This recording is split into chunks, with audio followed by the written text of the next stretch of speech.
pour une nouvelle vidéo. Alors moi, c'est Bintou. Ici, je partage avec toi mon cheminement vers la réconciliation de toutes les parts de ma personnalité. Je partage avec toi mes prises de conscience et mes déclics.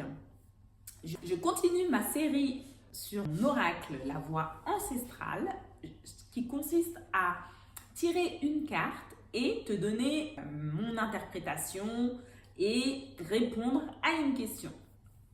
Aujourd'hui, j'ai tiré la carte l'enfant émotion. L'enfant en toi ressent encore tout à 100%. Écoute-le sans juger.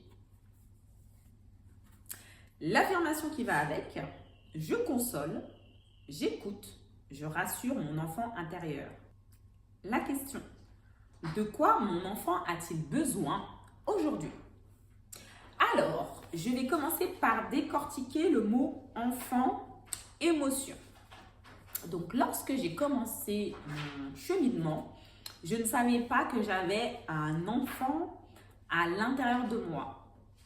Pour moi, j'étais une adulte accomplie dans ma tête. Et pour moi, j'étais un adulte, je prenais des décisions d'adulte. Mais, lorsque j'ai appris qu'on avait un enfant intérieur, ça veut dire qu'on avait une part enfant à l'intérieur de nous. D'ailleurs, vous pouvez regarder en psychologie le parent, enfant, adulte. Donc, on est constitué d'un parent. On est un parent pour nous-mêmes. On est enfant et on est adulte. L'enfant est libre, spontané, négatif, foufou. Le parent est soit normé positif, soit normé négatif. Donc, normé positif, c'est qu'il met tout à disposition de son enfant pour qu'il soit épanoui. Ou tu as le parent qui a reçu une certaine éducation qui va aller directement transmettre ce qu'il a compris de son, ce qu'il a reçu comme éducation sans chercher à midi à 14h. Et tu as l'adulte qui est neutre. L'adulte, c'est un ordinateur qui est neutre. En fonction des données que tu vas lui donner, il va trancher sans y mettre les émotions. Donc, qui dit enfant dit émotion. Donc, vous connaissez les 5 émotions, la joie, la sérénité, la tristesse, la colère et la peur. Donc, selon les informations qu'on a données à notre enfant de l'âge de 0 à 7 ans, suivant l'enfance que cet enfant a eue, il va se construire une réalité. Et en fonction de cette réalité, il va prendre certaines décisions, il aura certaines peurs, il aura certaines colères, il aura certaines joies, il aura certaines tristesses. Donc voilà, il aura ces 5 émotions comme dans Vice Versa. Je ne sais pas si vous avez regardé le dessin animé, mais ça résume un peu les émotions d'un enfant. Donc une fois adulte, c'est cet enfant qui va un peu guider nos choix sans qu'on le sache. Et en fait, plus l'enfant il va être en colère, plus il va exprimer cette colère de sa manière, plus il va être triste, plus il va avoir peur, ainsi de suite. Donc, dans son ordinateur, il a des informations qui vont faire référence à des émotions. Donc, je sais pas moi, la nuit, un jour, il va avoir peur d'un monstre et donc la nuit, il ne va pas réussir à dormir. Donc, quelque chose va s'imprimer dans sa tête et à chaque fois qu'on va lui parler de monstre, l'émotion de la peur viendra faire surface.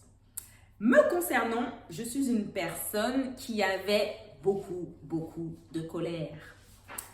J'étais enfant, donc j'ai pris des informations qui ont créé certaines émotions que je pouvais exprimer ou pas dans l'environnement dans lequel je vivais.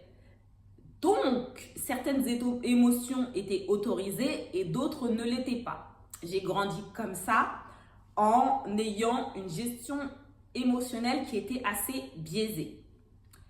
Quand j'ai commencé à grandir et justement faire ressortir ces émotions, certaines étaient très compliquées à faire ressortir en moi, notamment la tristesse. La tristesse, pour moi, c'était quelque chose de très dur. J'étais quelqu'un qui était plutôt de marbre, qui ne montrait pas ses émotions, puisque j'ai incarné une femme forte qui ne laissait rien transparaître. Donc, me réconcilier avec certaines émotions comme la tristesse, la peur. Bon, ça, c'est une émotion pour moi que je trouve assez facile. Et sortir ma colère. Faire sortir ma colère, c'était très, très compliqué pour moi. Apprendre à me rassurer, à me dire que c'était normal d'avoir des émotions. Et justement, quand on dit écoute-le sans juger, c'est qu'il faut apprendre à écouter son enfant intérieur qui nous donne des informations de sa manière, dans la manière dont il a appris. Donc des fois, c'est un peu compliqué, mais plus on va le rassurer, plus on sera dans la justesse, la bienveillance et le non-jugement, plus il pourra s'exprimer facilement.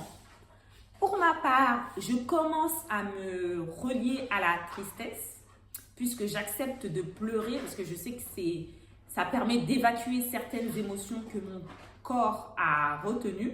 Mais je sais que c'est un work in progress.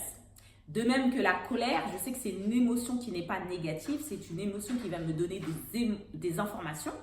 À savoir des choses, j'ai de la colère envers moi-même parce que je n'ai pas fait telle ou telle chose. J'ai préféré avantager l'autre plutôt que de m'avantager moi-même.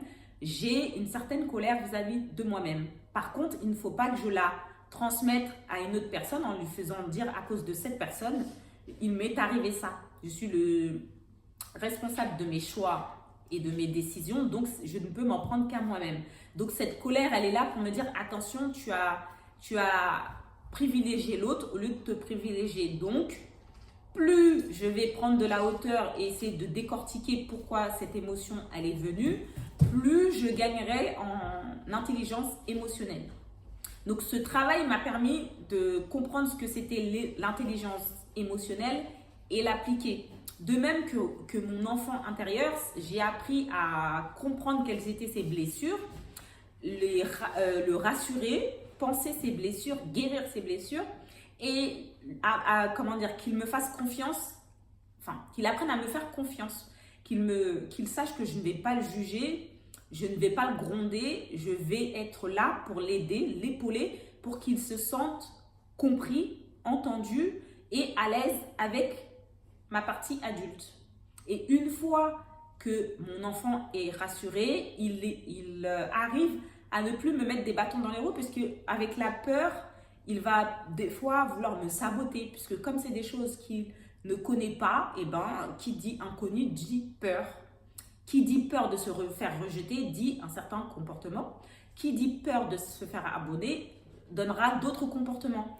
Donc, à partir du moment où je lui montre que je suis là, je suis présente pour lui, on pourra marcher main dans la main, on est là pour progresser ensemble.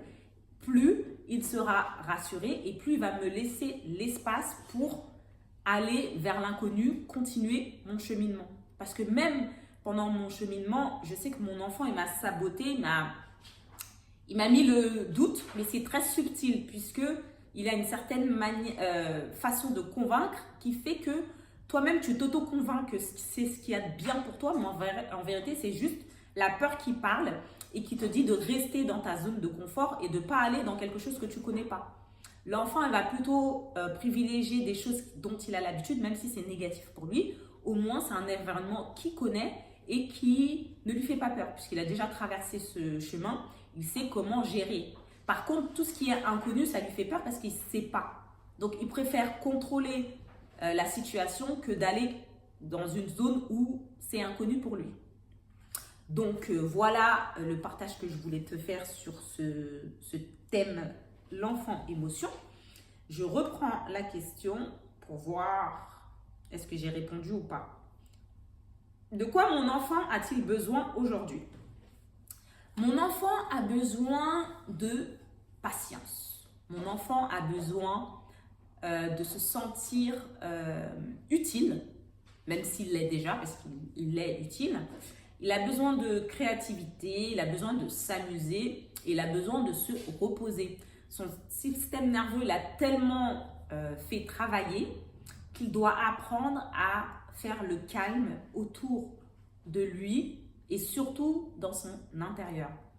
Plus il fera le calme dans son intérieur et plus il sera apaisé. Donc maintenant, je privilégie les moments de silence, même si à l'intérieur de mon cerveau, ça cogite. Mais plus je privilégie le silence, plus il pourra se calmer et plus il pourra être reposé. Donc, je te retourne la question. Pour toi, qu'est-ce que tu entends par enfant émotion et de quoi ton enfant a besoin aujourd'hui? Donc, merci beaucoup d'avoir regardé cette vidéo et je te dis à bientôt pour la prochaine. Bye!